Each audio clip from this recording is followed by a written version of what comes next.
ओ बाबा तेरी मुरली बड़ी है निराली, ओ बाबा तेरी मुरली बड़ी है निराली। ओम शांति। 24 दिसंबर 2024 बाबा के महावाक्य। मीठे बच्चे, अपार खुशी व नशे में रहने के लिए देह अभिमान की बीमारी छोड़ प्रीत बुद्धि बनो, अपनी चलन सुधारो। प्रश्न: किन बच्चों को ज्ञान का उल्टा नशा नहीं चढ़ सकता है? उत्तर: जो बाप को यथार्थ जानकर याद करते हैं, दिल से बाप की महिमा करते हैं, जिनका पढ़ाई पर पूरा ध्यान है, उन्हें ज्ञान का उल्टा नशा नहीं चढ़ सकता। जो बाप को साधारण समझते हैं, वे बाप को याद कर नहीं सकते। याद करें तो अपना समाचार भी बाप को अवश्य दें। बच्चे अपना समाचार नहीं देते तो बाप को ख्याल चलता कि बच्चा कहाँ मूर्छित तो नहीं हो गया। ओम शांति। बाप बैठ बच्चों को समझाते हैं, बच्चे जब कोई नया आता है तो उनको पहले हद और बेहद दो बाप का परिचय दो। बेहद का बाबा माना बेहद की आत्माओं का बाप। वह हद का बाप हर एक जीव आत्मा का अलग है। यह नॉलेज भी सभी एक रस धारण नहीं कर सकते। कोई 1%, कोई 95% धारण करते हैं। यह तो समझ की बात है। सूर्यवंशी चंद्रवंशी घराना होगा ना। राजा रानी तथा प्रजा। प्रजा में सभी प्रकार के मनुष्य होते हैं। प्रजा माना ही प्रजा। बाप समझाते हैं, यह पढ़ाई है। हर एक अपनी बुद्धि अनुसार ही पढ़ते हैं। हर एक को अपना अपना पार्ट मिला हुआ है। जिसने कल्प पहले जितनी पढ़ाई धारण की है, उतनी अभी भी करते हैं। पढ़ाई कभी छिपी नहीं रह सकती है। पढ़ाई अनुसार पद भी मिलता है। बाप ने समझाया है, आगे चल इम्तिहान होगा। बिगर इम्तिहान के ट्रांसफर हो ना सके तो पिछाड़ी में सब मालूम पड़ेगा। परंतु अभी भी समझ सकते हो हम किस पद के लायक हैं। भल लज्जा के मारे सभी हाथ उठा लेते हैं, परंतु समझ सकते हैं ऐसे हम कैसे बन सकते हैं। फिर भी हाथ उठा देते हैं। यह भी अज्ञान ही कहेंगे। बाप तो झट समझ जाते हैं कि इससे तो जास्ती अकल लौकिक स्टूडेंट में होता है। वह समझते हैं हम स्कॉलरशिप लेने लायक नहीं हैं, पास नहीं होंगे। वह समझते हैं टीचर जो पढ़ाते हैं उसमें हम कितने मार्क्स लेंगे। ऐसे थोड़े ही कहेंगे कि हम पास विद ऑनर होंगे। यहाँ तो कई बच्चों में इतनी भी अक्ल नहीं है, देह अभिमान बहुत है। भल आए हैं यह देवता बनने के लिए, परंतु ऐसी चलन भी तो चाहिए। बाप कहते हैं, विनाश काले विपरीत बुद्धि, क्योंकि कायदे सिर बाप से प्रीत नहीं है। बाप तुम बच्चों को समझाते हैं कि विनाश काले विपरीत बुद्धि का यथार्थ अर्थ क्या है। बच्चे ही पूरा नहीं समझ सकते हैं तो फिर वह क्या समझेंगे। बाप को याद करना, यह तो हुई गुप्त बात। पढ़ाई तो गुप्त नहीं है ना। पढ़ाई में नंबरवार होते हैं, एक जैसा थोड़े ही पढ़ेंगे। बाबा समझते हैं अभी तो बेबी है। ऐसे बेहद के बाप को 3-3, 4-4 मास याद भी नहीं करते हैं। मालूम कैसे पढ़े कि याद करते हैं। बाप को पत्र तक नहीं लिखते कि बाबा मैं कैसे कैसे चल रहा हूँ, क्या क्या सर्विस करता हूँ। बाप को बच्चों की कितनी फिक्र रहती है कि कहाँ बच्चा मूर्छित तो नहीं हो गया है, कहाँ बच्चा मर तो नहीं गया। कोई तो बाबा को कितना अच्छा अच्छा सर्विस समाचार लिखते हैं। बाप भी समझते बच्चा जीता है। सर्विस करने वाले बच्चे कभी छिप नहीं सकते। बाप तो हर बच्चे का दिल लेते हैं कि कौन सा बच्चा कैसा है। देह अभिमान की बीमारी बहुत कड़ी है। बाबा मुरली में समझाते हैं, कईयों को तो ज्ञान का उल्टा नशा चढ़ जाता है, अहंकार आ जाता है, फिर याद भी नहीं करते, पत्र भी नहीं लिखते, तो बाप भी याद कैसे करेंगे। याद से याद मिलती है, अभी तुम बच्चे बाप को यथार्थ जानकर याद करते हो, दिल से महिमा करते हो। कई बच्चे बाप को साधारण समझते हैं, इसलिए याद नहीं करते। बाबा कोई भव का आदि थोड़ी दिखाएगा। भगवान उवाच, मैं तुम्हें विश्व की राजाई देने के लिए राजयोग सिखलाता हूँ। तुम ऐसे थोड़ी समझते हो कि हम विश्व की बादशाही लेने के लिए बेहद के बाप से पढ़ते हैं। यह नशा हो तो अपार खुशी का पारा सदा चढ़ा रहे। गीता पढ़ने वाले भल कहते हैं, श्री कृष्ण भगवानु वाच, मैं राजयोग सिखलाता हूँ बस। उन्हें राजाई पाने की खुशी थोड़ी रहेगी। गीता पढ़कर पूरी की और गए अपने अपने धंधे धोरी में। तुमको तो अभी बुद्धि में है कि हमको बेहद का बाप पढ़ाते हैं। उन्हें ऐसा बुद्धि में नहीं आएगा। तो पहले पहले कोई भी आए तो उनको दो बाप का परिचय देना है। बोलो भारत स्वर्ग था, अभी नर्क है। यह कलयुग है, इसे स्वर्ग थोड़ी ही कहेंगे। ऐसे तो नहीं कहेंगे कि सतयुग में भी है, कलयुग में भी है। किसको दुख मिला तो कहेंगे नर्क में है, किसको सुख है तो कहेंगे स्वर्ग में है। ऐसे बहुत कहते हैं दुखी मनुष्य नर्क में है। हम तो बहुत सुख में बैठे हैं, महल माणिया मोटरें आदि हैं। समझते हैं हम तो स्वर्ग में हैं। गोल्डन एज आयरन एज एक ही बात है। तो पहले पहले दो बाप की बात बुद्धि में बिठानी है। बाप ही खुद अपनी पहचान देते हैं। वह सर्वव्यापी कैसे हो सकता है?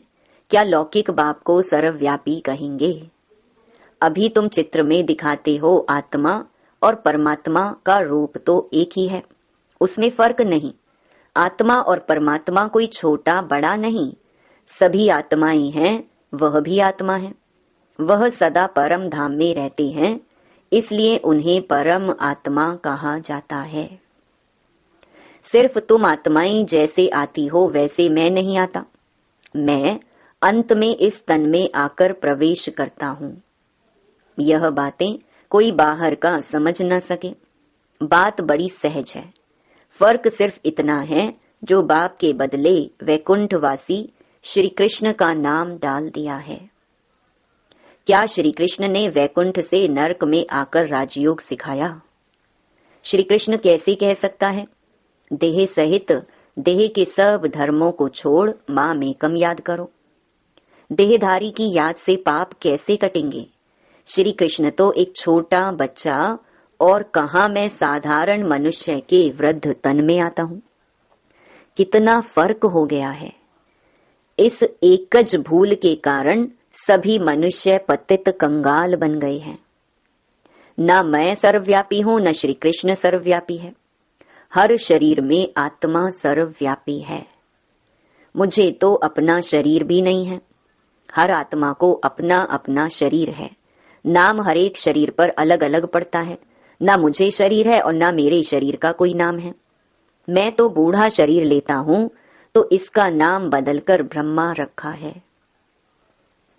मेरा तो ब्रह्मा नाम नहीं है, मुझे सदा शिव ही कहते हैं। मैं ही सर्व का सद्गति दाता हूं। आत्मा को सर्व का सद्गति दाता नहीं कहेंगे। परमात्मा की कभी दुर्गति होती है क्या? आत्मा की ही दुर्गति और आत्मा की ही सद्गति होती है। यह सभी बातें विचार सागर मंथन करने की हैं, नहीं तो दूसरों को कैसे समझाएंगे। परंतु माया ऐसी दुस्तर है जो बच्चों की बुद्धि आगे नहीं बढ़ने देती। दिन भर झरमुई झगमुई में ही टाइम वेस्ट कर देते हैं। बाप से पिछाड़ने के लिए माया कितना फोर्स करती है। फिर कई बच्चे तो टूट पड़ते हैं। बाप को याद ना करने से अवस्था अचल अडोल नहीं बन पाती। बाप घड़ी घड़ी खड़ा करते, माया गिरा देती। बाप कहते, कभी हार नहीं खानी है। कल्प कल्प ऐसा होता है, कोई नई बात नहीं। माया जीत अंत में बन ही जाएंगे। रावण राज्य खलास तो होना ही है, फिर हम नई दुनिया में राज्य करेंगे। कल्प कल्प माया जीत बने हैं, अनगिनत बार नई दुनिया में राज्य किया है। बाप कहते हैं, बुद्धि को सदा बिजी रखो तो सदा सेफ रहेंगे। इसको ही स्वदर्शन चक्रधारी कहा जाता है। बाकी इसमें हिंसा आदि की बात नहीं है। ब्राह्मण ही स्वदर्शन चक्रधारी होते हैं, देवताओं को स्वदर्शन चक्रधारी नहीं कहेंगे। पतित दुनिया की रस्म रिवाज और देवी देवताओं की रस्म रिवाज में बहुत अंतर है। मृत्यु लोक वाले ही पतित पावन बाप को बुलाते हैं, हम पतितों को आकर पावन बनाओ, पावन दुनिया में ले चलो। तुम्हारी बुद्धि में है, आज से 5000 वर्ष पहले नई पावन दुनिया थी, जिसको सतयुग कहा जाता है। त्रेता को नई दुनिया नहीं कहेंगे, बाप ने समझाया है। वह है फर्स्ट क्लास, वह है सेकंड क्लास। एक एक बात अच्छी रीति धारण करनी चाहिए। जो कोई आकर सुने तो वंडर खाए। कोई कोई वंडर भी खाते हैं, परंतु फुर्सत नहीं जो पुरुषार्थ करें। फिर सुनते हैं, पवित्र जरूर बनना है। यह काम विकार ही मनुष्य को पतित बनाता है। उनको जीतने से तुम जगत जीत बनेंगे, परंतु काम विकार उन्हों की जैसे पूंजी है, इसीलिए वह अक्षर नहीं बोलते हैं। सिर्फ कहते हैं मन को वश में करो, लेकिन मन अमन तब हो जब शरीर में नहीं हो। बाकी मन अमन तो कभी होता ही नहीं। देह मिलती है कर्म करने के लिए, तो फिर कर्मातीत अवस्था में कैसे रहेंगे? कर्मातीत अवस्था कहा जाता है मुर्दे को। जीते जी मुर्दा अथवा शरीर से डिटैच। बाप तुमको शरीर से न्यारा बनने की पढ़ाई पढ़ाते हैं। शरीर से आत्मा अलग है। आत्मा परम धाम की रहने वाली है। आत्मा शरीर में आती है तो उसे मनुष्य कहा जाता है। शरीर मिलता ही है कर्म करने के लिए। एक शरीर छोड़ फिर दूसरा शरीर कर्म करने लिए लेना है। शांति तो तब हो जब शरीर में नहीं है। मूल वतन में कर्म होता नहीं। सूक्ष्म वतन की तो बात ही नहीं। सृष्टि का चक्र यहाँ फिरता है। बाप और सृष्टि चक्र को जानना, इसको ही नॉलेज कहा जाता है। सूक्ष्म वतन में न सफेद पोशधारी, न सजे सजाए, न नाग बलाए पहनने वाले शंकर आदि ही होते हैं। बाकी ब्रह्मा और विष्णु का राज बाप समझाते रहते हैं। ब्रह्मा यहाँ है, विष्णु के 2 रूप भी यहाँ हैं। वह सिर्फ साक्षात्कार का पार्ट ड्रामा में है, जो दिव्य दृष्टि से देखा जाता है। क्रिमिनल आंखों से पवित्र चीज दिखाई ना पड़े। अच्छा, मीठे मीठे सिकिलधे बच्चों प्रति माता पिता बाप दादा का याद प्यार और गुड मॉर्निंग। रूहानी बाप की रूहानी बच्चों को नमस्ते। धारणा के लिए मुख्य सार। पहला, अपने आप को सदा सेफ रखने के लिए बुद्धि को विचार सागर मंथन में बिजी रखना है। स्वदर्शन चक्रधारी बनकर रहना है। झरमुई झगमुई में अपना समय नहीं गंवाना है। दूसरा, शरीर से डिटैच रहने की पढ़ाई जो बाप पढ़ाते हैं वह पढ़नी है। माया के फोर्स से बचने के लिए अपनी अवस्था अचल अडोल बनानी है। वरदान, ब्रह्मा बाप समान लक्ष्य को लक्षण में लाने वाले प्रत्यक्ष सैंपल बन सर्व के सहयोगी भव। जैसे ब्रह्मा बाप ने स्वयं को निमित्त एग्जाम्पल बनाया, सदा यह लक्ष्य लक्षण में लाया, जो ओटे सो अर्जुन। इसी से नंबर 1 बने। तो ऐसे फॉलो फादर करो। कर्म द्वारा सदा स्वयं जीवन में गुण मूर्त बन, प्रत्यक्ष सैंपल बन, औरों को सहज गुण धारण करने का सहयोग दो। इसको कहते हैं गुण दान। दान का अर्थ ही है सहयोग देना। कोई भी आत्मा अब सुनने के बजाय प्रत्यक्ष प्रमाण देखना चाहती है, तो पहले स्वयं को गुण मूर्त बनाओ। स्लोगन: सर्व की निराशाओं का अंधकार दूर करने वाले ही ज्ञान दीपक हैं।